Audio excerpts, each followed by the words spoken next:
As you may know, today is Maureen's last day here at News 8. This after she's called 201 Humboldt Street her professional home since 1997. Now, I don't know if you look at it this way, but I've always measured time since I started in this job by stories. Oh, yeah. I remember that year because of this story. Yeah. And if not year, just moments, you know, the moments that you go through as a reporter or even as an anchor sitting here on set, for sure. They come to define timelines, I suppose. Well, I did ask Maureen for 3 of her most memorable stories, and here's what came of that. No one loves the archives, the News 8 archives, more than you. And in your searching, your journey through the archives, you found a gem, and it had to do with the inner loop, but more importantly, it was what was before the inner loop. For more than half a century, this film sat untouched in the News 8 archives. It was a beautiful piece of film, and so I wanted to know more. It took 3 months, and we discovered, through a lot of careful digging, that this was film of a neighborhood that had been completely razed 7 years later to make way for more development, more urban planning, more of the inner loop on the eastern edge of downtown. We had to tell the story. It was just time to tell the story. The next piece that's memorable to you is interesting because, in a way, it was just a day of peace. It was the closing of the Champion Products Company down in Perry. We couldn't get onto the plant property, and people were just down. And I looked around, and on that particular day, it was cold.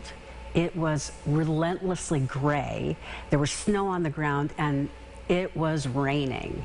And I thought to myself, as I was sitting in the news car, it's so gloomy out.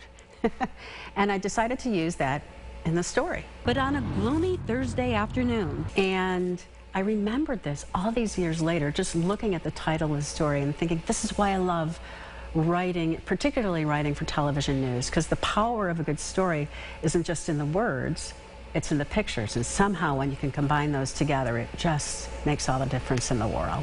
One of the most powerful stories that you've ever told is your own. It's your family's. Yeah. And I remember this one like it was yesterday. Dad, look over here. 2016, my dad died of Alzheimer's disease, and it had been a several years journey.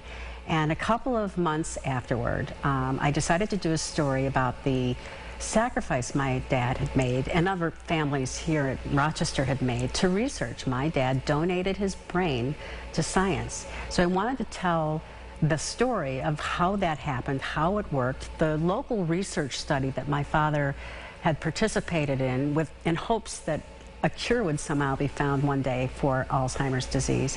And it was great to be able to show people my dad's pictures and reunite with the doctors who cared for him. And you let people know about the incredible work that's being done right here at home to advance the cause of a cure for Alzheimer's and effective and efficient treatment for all the patients.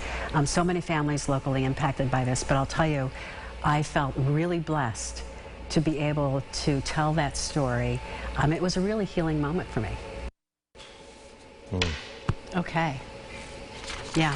Thank you for asking, because those are really beautiful stories. I've been so lucky I've been paid to tell people stories. Isn't it a great feeling? For people like us, it's the best.